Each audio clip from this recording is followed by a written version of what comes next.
नमस्कार अमरपाल जी। नमस्कार। Hello hello hello. आज इंटरनेट कैसा है पटना में? ठीक है, बारिश हुई है, अभी जब तक चल जाए तब तक तो अच्छा ही कहा हे जाएगा। भगवान। बहुत बारिश हुई है। और अरे तुम टकलू हो कैसी हैं गए आप? यार। अरे यार, तो होता है ना। ये मैं लॉकडाउन करना। अच्छी हूँ। सहर अफसा जी भी जुड़ गई हैं हम लोगों से इस लाइव सेशन में। अरे वाह, अमरपाल जी, हेलो शहर। डे बाई डे आपकी सुंदरता बढ़ती ही जा रही है इस लॉकडाउन में भी। क्या कारण है? बहुत अच्छी लग रही हैं आप। लॉकडाउन का सबसे बड़ा फायदा हुआ है कि जंक फूड नहीं खा रही हूँ, घर का बना हुआ खाना खा रही हूँ। तो अपने आप सुंदरता पे असर हो रहा है उसका। बहुत अच्छा, बहुत अच्छी लग रही थैंक यू थैंक यू। एक कॉल आ गया, उसको कट कर दूं फिर हम लोग हाय बात करते शुभी। हैं।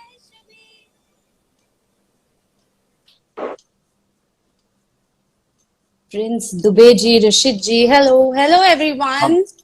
बहुत लोग जुड़ गए हम लोगों से। अमरपाल जी, ऐसे तो आपके बारे में सब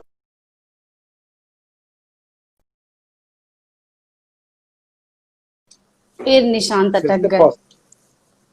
मैं नहीं अटक रहा हूँ। ओहो। नेटवर्क अटका रहा है। ओहो। आम्रपाल जी, ऐसे तो हर आदमी आपके बारे में जानता है, लेकिन मैं अपने आपका परिचय देना चाहता हूँ। जी। तो सब लोग हम सुभी लिख रहे हैं, लुकिंग वेरी ब्यूटीफुल। तो मैं तो पहले ही बोल चुका हूँ, इनको बहुत अच्छी लग। Thank you Shubhi. आनंद रघुराज जी भी जुड़ गए हैं हम लोगों से। अरे वाह, नमस्कार अनंजय जी। तो अमरपाल जी के बारे में मैं कुछ बोलना चाहता हूँ। भोजपुरी पर्दे पर किसी फिल्म को अगर एक एक दर्शक ने 500-500 बार देखा है, और वो भी सिर्फ नायिका के लिए, तो वैसे भोजपुरी दर्शकों की सपनों की रानी है आम्रपाली दुबे। उस फिल्म का नाम है निरहुआ हिंदुस्तानी। और उस फिल्म को एक एक दर्शक ने 500-500 बार देखा था, सिर्फ हीरोइन को देखने के लिए कि आम्रपाली को देखना है। और आम्रपाली जी इस फिल्म से संपूर्ण भोजपुरी दर्शकों की पहली पसंद बन गई। निरहुआ हिंदुस्तानी से इस फिल्म ने बहुत रिकॉर्ड बिजनेस किया, और लोग मतलब सपनों की रानी बन गई दर्शकों की। मतलब ऐसा पागलपन मैंने किसी नायिका के लिए भोजपुरी सिनेमा में नहीं देखा था। निरहुआ, रिक्शा वाला, पटना से पाकिस्तान, राजा बाबू, इन सब फिल्मों, 50 से अधिक फिल्मों में आम्रपाल जी ने इंडस्ट्री में अपना खास मुकाम बनाया है। आम्रपाल जी भोजपुरी की ऐसी चंद अभिनेत्रियों में हैं जिन्होंने अपने छोटे से कैरियर के, मतलब छोटे से कैरियर के स्पैम में, छोटे से कैरियर में कई सारे किरदारों को जीवंत किया है। बात अगर हम करें तो निरहुआ हिंदुस्तानी में शहरी लड़की, शहरी के बाद गांव की लड़की। फिर बात करें पटना पाकिस्तान में, तो एक मुस्लिम, टिपिकल मुस्लिम लड़की का कैरेक्टर। फिर जिगर वाला का बातचीत करें तो जिगर वाला में हैदराबादी लड़की। फिर हालिया प्रदर्शित जो फिल्म आई अभी 1 साल पहले, निरहुआ हिंदुस्तानी थी, उसमें मराठी मुर्गी। मतलब और ऐसा अमरपाली जी हैं कि जिस किरदार में वो, जो किरदार मिलता है उसमें ढल जाती है, और डायरेक्टर्स जो किरदार उनको लिख के देते हैं उसमें छा जाती हैं, और लोगों को काफी पसंद आती हैं। तो इसके लिए आम्रपाल जी बधाई की पात्र हैं। और आम्रपाल जी वर्तमान में भोजपुरी की सबसे बड़ी नायिका हैं। बेहतरीन अभिनय के कारण दर्शकों की पहली पसंद तो है ही, लेकिन अपनी नम्र और डाउन टू अर्थ बिहेवियर के कारण इंडस्ट्री के लोगों के भी बहुत प्रिय हैं। ऐसी हैं हमारी आम्रपाली दुबे जी।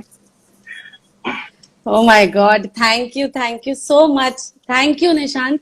अरे आप हैं जो वो बताया मैंने, कोई थैंक यू की बट बात सीरियसली नहीं। मैं थैंक यू इसलिए बोल रही हूँ क्योंकि हम सब आर्टिस्ट जब भी घर से निकलते हैं काम पर जाने के लिए, तो हम जैसे कोई नॉर्मल आदमी अपने जॉब पे जाने को निकलता है वैसे ही निकलते हैं।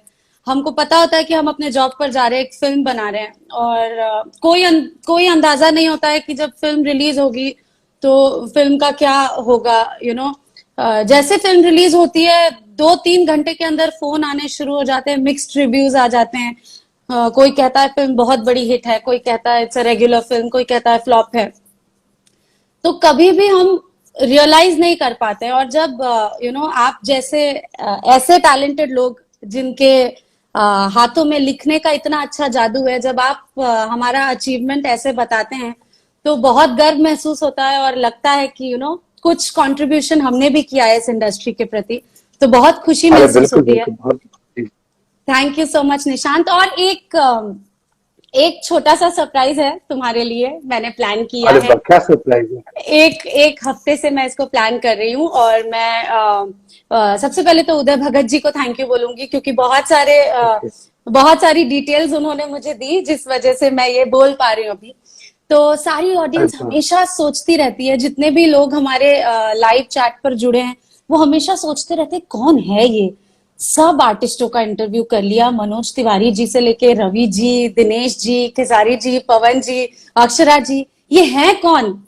तो आज मैं अपने ऑडियंस को भी बताना चाहती हूँ आपके बारे में कुछ, जैसा इंट्रो आप देते हैं वैसा मैं भी एक इंट्रो रेडी करके रखी हूँ। तो मेरा भी इंट्रोडक्शन होगा। Yes yes obviously. तो ये है हमारे निशांत जी, और निशांत जी को जानती हूँ मैं अपनी फर्स्ट फिल्म से। मेरी पहली फिल्म निरहुआ हिंदुस्तानी, उसी फिल्म में मेरी मुलाकात निशांत जी से हुई थी। निशांत जी उस फिल्म के पीआरओ भी थे और बिहार के डिस्ट्रीब्यूटर भी थे। तो जी। हम लोग ये कह सकते हैं कि हम लोग एक दूसरे के लिए बहुत ही लकी साबित हुए हैं। बिल्कुल। एंड आप मेरे लिए बहुत लकी थी और फिल्म बहुत बड़ी हिट हुई थी। Thank you. मेरे डिस्ट्रीब्यूशन कैरियर की one of the biggest hit थी। वाह। तो निशांत जी आज भोजपुरी फिल्म जगत के कुछ ऐसे लोगों में से एक हैं जिन्होंने कड़ी मेहनत के बाद आज अपना मुकाम हासिल किया है। 700 से अधिक फिल्मों के पीआरओ रह चुके हैं। मनोज तिवारी जी से लेकर खेसारी जी तक, रिंकू घोष जी से लेकर सभी बड़े बड़े स्टार और हीरो हीरोइंस के पीआरओ रह चुके हैं। 400 से अधिक भोजपुरी फिल्मों के डिस्ट्रीब्यूशन इन्होंने किया है, और अब ये फिल्म निर्माण के क्षेत्र में भी उतर आए हैं। अभी अभी इनकी फिल्म एक आई थी जिसके प्रोड्यूसर यही थे, मेहंदी लगा के रखना 3, और वो कितनी अच्छी फिल्म है हम सब जानते हैं। तो ये तो सारी बातें हो गई निशांत जी की प्रोफेशनल अचीवमेंट्स की। ये मेरे ख्याल से बहुत सारे लोग इसको जानते भी होंगे, और जितने हमारे ऑडियंस नहीं जानते उनको मैंने बता भी दिया है। अब मैं कुछ पर्सनल अचीवमेंट्स निशांत का बताना चाहूंगी।